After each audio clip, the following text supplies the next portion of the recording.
Hi, welcome to my channel, Budget Audio Review. Now, a few videos back I showed you how to change the belts in these 4000 DS and the 4000 DB. I bought both of my machines second hand, both of them cost me £50. This one was £50, needed a little bit of maintenance and it finally got up and running. But the sound quality wasn't that great. It was alright, but it could be better. So I thought it must be the heads probably that's causing the problem. Then I bought a 4000 DS. Only one channel was working on that. That was £50 as well. So I thought I'd have a little tinker around and see if I can get that channel going and maybe make one good machine out of two machines. That was the plan. And that was the plan when I actually made this video. The videos you'll see coming up, these little clips. That was the plan at that stage until things change. And I'll tell you about the changes very, very soon. Okay, so I thought I'd make this the donor unit and try and get the other machine going, that DS. So I looked up a common fault for a channel not working. What could cause it? Saves a lot of aggro trying to suss it out yourself. If you can see common faults on the internet, always best to have a look at that first. Can save you some time. And the common fault there was this little IC. This is called an LD3141.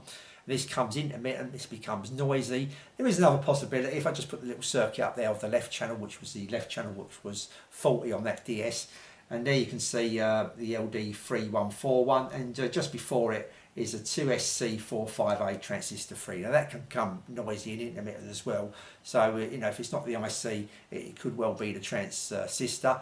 But it wasn't that noisy. I actually got it going. You're going to see a little video in a minute of me just getting this going. It was very intermittent, but it did come on now and again. So if I just show you that video of me actually testing it out.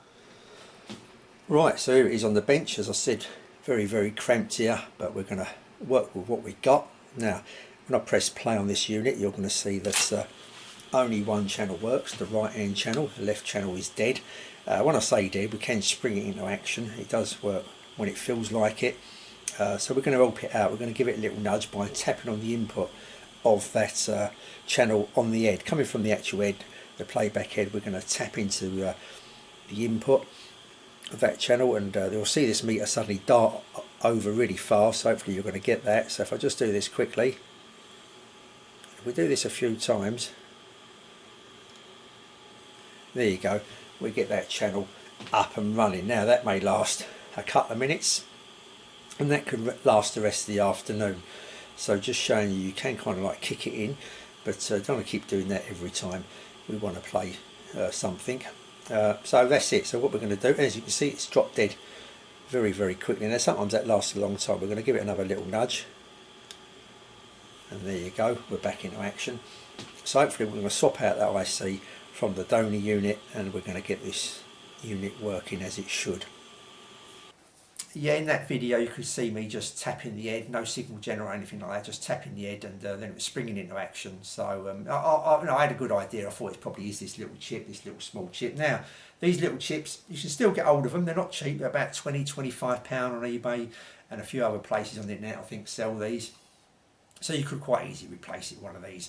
There is a slightly cheaper option where a bloke on eBay at the moment, I'll stick his little advert up there now, he's selling these ready-made kits, or you can make it yourself. So just for a matter of fun, I thought I'd send away for his make it yourself kit. So I'm waiting for that to turn up. So I will do a future video where I'm going to replace one of these with his little kit and see how that goes. And plus I'm going to make a little board up myself using a couple of transistors and that. There is a circuit on the internet for that. So I'm going to do that in a separate video, save a lot of time. And I'm going to stick it back into this machine, which I made my donor machine at the time. Like I said, this was a donor machine. I opted to go for the DS as my main machine and to have this as a donor. That was the plan. So I pretty much said that, in one of my videos somewhere on the internet, that I'm going to make a donor machine. It's not, the eye frequencies are not quite there, all that kind of stuff. And a bloke on eBay, a bloke called Mike, and his channel was Racing Demon 6464. I'm going to put a link down below to that channel. Now Mike was very, very kind, unbelievably kind really. He sent me a new edge unit over for this machine. So it was a donor machine, and all of a sudden I'm going to get it going back to how it should be with this new edge unit. I will do that at some stage shortly. But like I say, when I actually started filming these clips for this video, that wasn't the case. This was just going to become a donor machine. But as Mike has sent this new edge unit over to me, I'm going to get this one going. So I'm going to have two good machines hopefully. Now Mike also sent me a few CDs. He sent me this CD first of all, Unicorn. said I may be interested in just listening to this, see what I thought about it, etc. And I've been playing this most evenings, not every evening, but most evenings. Me and my wife now and again we'll have a game of cribbage or a game of backgammon, and we've been having this in the background, and to the extent now that we thought we'll better get a couple more of their albums, because it's quite good, like it's nice, relaxing, easy-going music, and it really suited, like especially when we were playing backgammon and cribbage. We've really enjoyed it out in the background, listening along. And I did mention to Mike, and I think I sent him a message on YouTube or an email or whatever, saying that I'll be looking out for some more albums from Unicorn, and I can't believe it. He said, "Old Fire," and this morning, Mike kindly, I haven't opened it yet. As you can see, this is still sealed, and I don't really want to open it, but obviously I've got to open it to listen to it. But it's a shame opening it up, really. This is Unicorn. This is called Slow Dancing, and this is the recordings between 1974 and 1979, and there's 4 CDs in here by the looks of it. The Blue Pine Tree, should I say, Too Many Crooks, One Tomorrow, and the archive recordings. One More Tomorrow, and the archive recordings. So we're going to be listening to that over the next few nights, that's for certain. But yeah, so thanks very much, Mike. Like I said, I'm going to leave a link to his channel. Any more on that Unicorn band you want to know, he knows obviously a lot more about it than me. And I will be playing some more Mike stuff, some more Unicorn stuff, should I say, in future videos. Yeah, so it's nice, relaxing, easy going music there. Thanks, Mike, really, really thank you. I can't thank you enough. So that's that. So yeah, if you get a chance, go and have a look at Mike's page. Okay, coming back to this. Yeah, I'm going to show you a video of me dismantling this. Well, I won't show you a video of me dismantling it. I'll put a link up now at the top to where I actually took this out, the casing and that. I don't want to keep showing the same video over and over again in different videos. It's pointless, really. But once you get it out, it's on this left-hand side of the unit. You'll see the silver plate that needs to be taken off. Then I'm going to show you that video how I took an IC out of this machine and I put it into a new machine. I'm not going to show you... I actually show you me taking the IC out the old machine, the other machine, the DS, the faulty IC. You'll see me taking that out. You won't see me taking out this machine, because this is going to be pretty much exactly the same as the other video. All you're going to see is me put it from this machine, once I've took it out of here, into that DS machine. It's going to be complicated, but I think you're going to get an idea of what's happening with the video anyway. So let's play that video of me doing that little exchanging. Okay, once we got the unit out the housing, I think it's on the left hand side, you'll see a silver panel like this, and it's either got 2 or 3 bolts holding it in, bolt kind of screws, shown here in orange. So we're going to undo them 3 screws, and once you undo them, you'll be presented as something like this. Now just label this up here before you undo these screws and further nuts that are shown in orange again.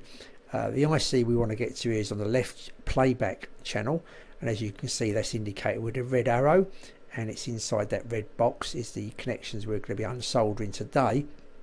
So as you can see along the top there, it's the playback left and right channel. So if you had a problem with your right channel, it'll be the next little section along, and there's the recording circuits right and left again. So it goes left, right, right, left.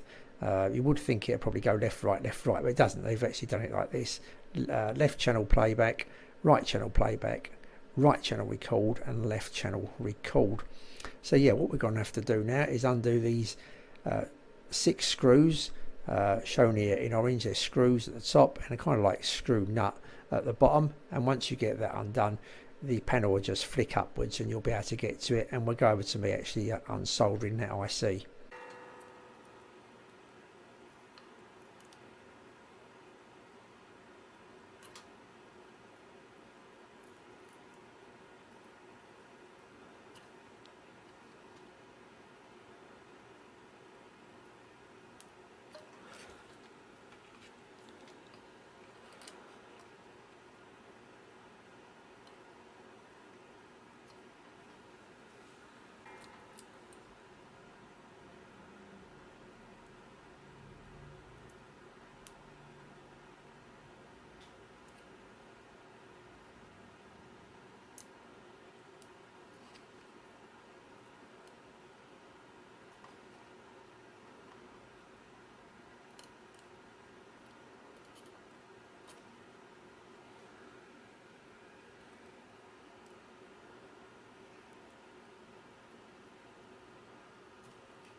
Right, the IC's back in there. A little bit tricky getting it in.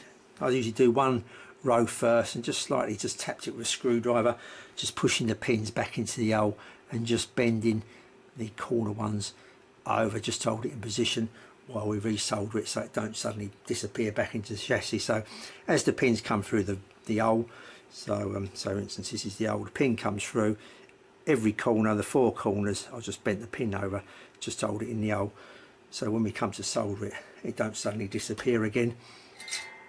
So we get in there a little bit awkward here, me getting to some of these pins, but here we go.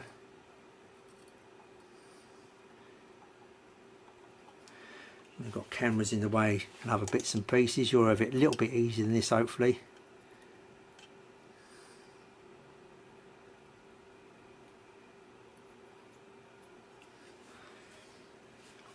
So just got a few tricky ones here where I need to turn it round just to help myself out just a little bit and get the light in, so hopefully you can still see what's happening.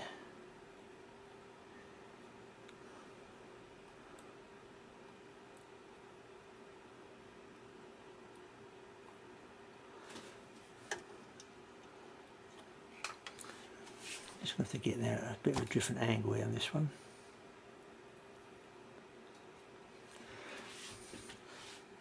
I just have to double check that connection.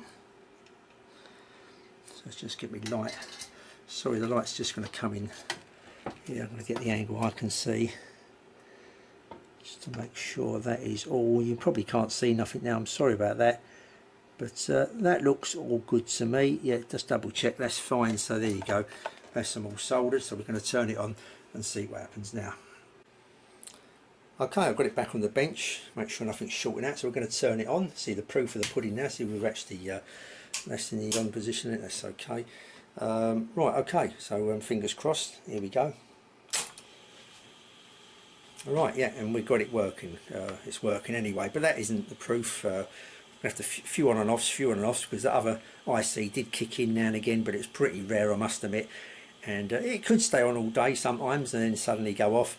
But most of the time it kind of just stayed on for 5 or 10 minutes and disappeared. So we're going to give this a thorough test over a few days. That will tell me 100% if this is working or not. And of course we've still got to adjust that level. That level will be slightly out, that playback level. I would have thought it's not going to, we just have to adjust that pot just a little bit to trim it up to get it so you know, both channels, or as near as I can get it to be identical on the output. So that's it. So hopefully that's mended. That's all sorted. Like I say, this is probably the better out of the 2 machines, so I shall keep this one there and use that other one as a donor unit. Right, so what I'm doing now to adjust that playback control is putting a 1 kHz tone. I've got the machine set at 7.5 inches per second. A 1 kHz tone going in. I've adjusted both recording levels so both the meters are exactly on 0 like that, as you can see in that picture. Once I've done that, I'm going to now flick over the controls here to tape monitor. So it was on source a second ago, now it's on tape monitor, making sure the SOS is off, the equalizer set at 7.5 and the tape selection is normal. And what we're going to do, we're going to adjust this little control, this little vari resist on the left hand side for the left hand channel. Of course if yours was the right hand channel you'd be doing the one next to it. And we're going to do it so when we play back both them meters are on 0 as well. So they're both back to where they were initially when we done the recording, so you know both of them on 0, so they should match up. Now you may get the right, you know, you may have done that recording and the right is maybe not reading 0, it may be reading a little bit higher, it may be reading a little bit less, but so just match up your left hand channel so it matches the right hand channel, so just match it up. So you know, we're kind of taking the right hand channel as the guide and we're going to adjust our left hand channel to bring it into that guide. Now if you was doing the right hand adjustment, like your right hand had gone down, you put a new IC in the right hand side, then look at the left hand meter and see what that was reading on that 1 kHz tone on with the tape monitor switch on tape, not as shown here on source but on tape. So you're actually monitoring what's coming off the tape itself and just adjust the right hand channel so it matches what it says on the left. I mean, like I say, these may be slightly out, you may record at 0, but when it actually comes to playback it may be just slightly less or slightly more, so just adjust the other channel so it matches. Okay, so now you see me exchange it, and also that level could be slightly out. Each of these chips could be very, very slightly different, so you may just want to alter that input level. And if you're doing the playback level, should I say, and if you're changing one of the other chips, maybe on the record side, you may have to just slightly adjust the recording level to get them both level with each other or near enough. Or you may be happy enough where it comes out. You may think that sounds alright to me. I won't bother adjusting anything. That sounds fine. It's much better than what it was, because one channel weren't working a minute ago, so then it's fully working now.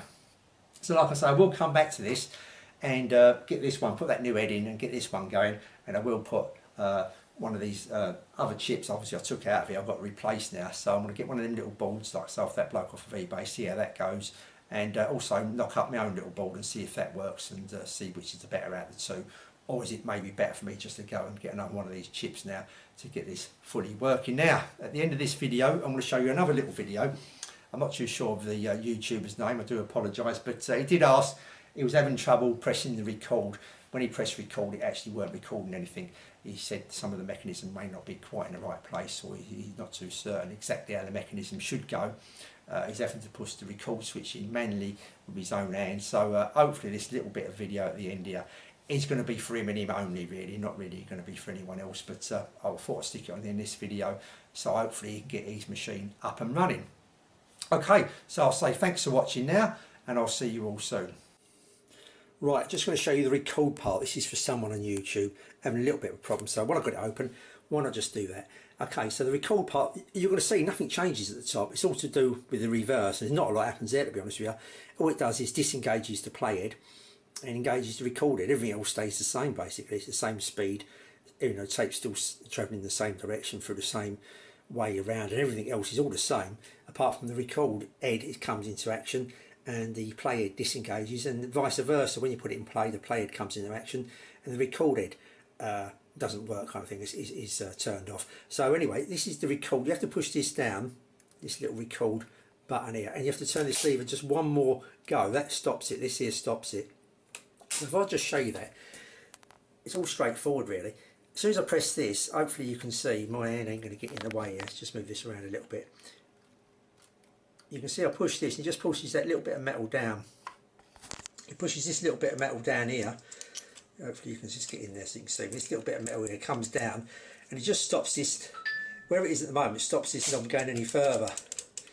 It won't go any further, but once you push that down, it just disengages from this here a little bit. So when I push that down, that knob actually goes just one more. So if we can see the angle there, that's the record angle now. This has been pushed down, so this is allowed to turn one more notch. Without that push down, you cannot turn it. That's popped up, you cannot turn that knob. Push this down, you're going to have to hold it down, and we turn that at the same time, and as you can see, that's it. But other than that, nothing else happens at the top here, nothing at the top at all. So we're going to turn it over and have a look at what happens around the other side. Right, we're at the back. I've got the camera set up like so. Hopefully you're going to see everything that happens. I have to double check it in a second. This is on play. This is on play. I need two hands, that's why the camera's on a tripod. It's on play at the moment, so what I'm going to do is push it to record. So when we push record, I'll get my hand in there and knock everything over. Hopefully you can see, this is the Dolby machine. This bar here pushes this great big long switch inwards. So if we just take it off, as you can see, it's in the outward position at the moment. If I just move this, in fact I can unplug this, I think.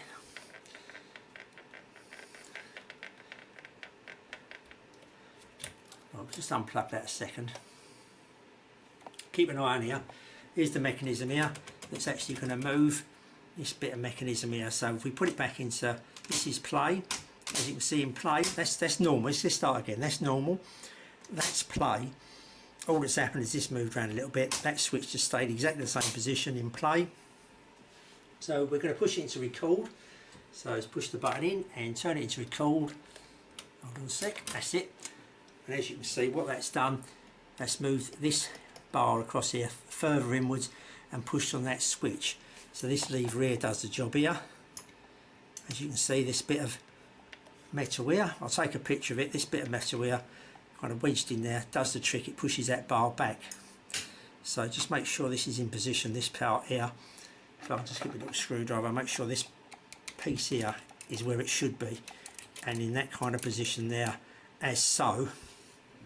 So when we turn it into play, not a lot happens, but once we move it one more position, press this button in again into record, as you can see it pushes it further over, making this lever push against this switch and push that inwards. So that's that mechanism there, hopefully. And you've got a little spring here as well. I don't know if you can see that. If I just bring the camera in, there's a spring down there as well, and this adjusts this switch here. I'll bring it round in a second, but this also adjusts this switch here. Hopefully you can see that. You'll see that. So it's in record, back into play. As you can see, that bit of metal moved in slightly here, and that's off, and that's completely off. So we come around the side here. Okay, hopefully you're seeing this. There's the switch. At the moment we're in normal. This is off, this is off. Then we're going to put it into play. That's in play, and there's a switch here, and as you can see that didn't move at all. You've got that spring coming through, don't forget, from the other side into this here as well. Take a couple of pictures if I can to try and see exactly what's happening. Now it's not to actually press record, so if I do that now, it'll be a bit fiddly here. Let's give it a go. There you go. You can see it pulls that switch inwards. It pulls that switch inwards. So that's in record. So if I press it into play, move it back one into play, that switch comes out again. So back into record, pulls it inwards, and in play, pulls it, pushes it back out. And this is normal, this is off, nothing else, that's all happens there at all. So that's that. So that's what happens on this side of the unit.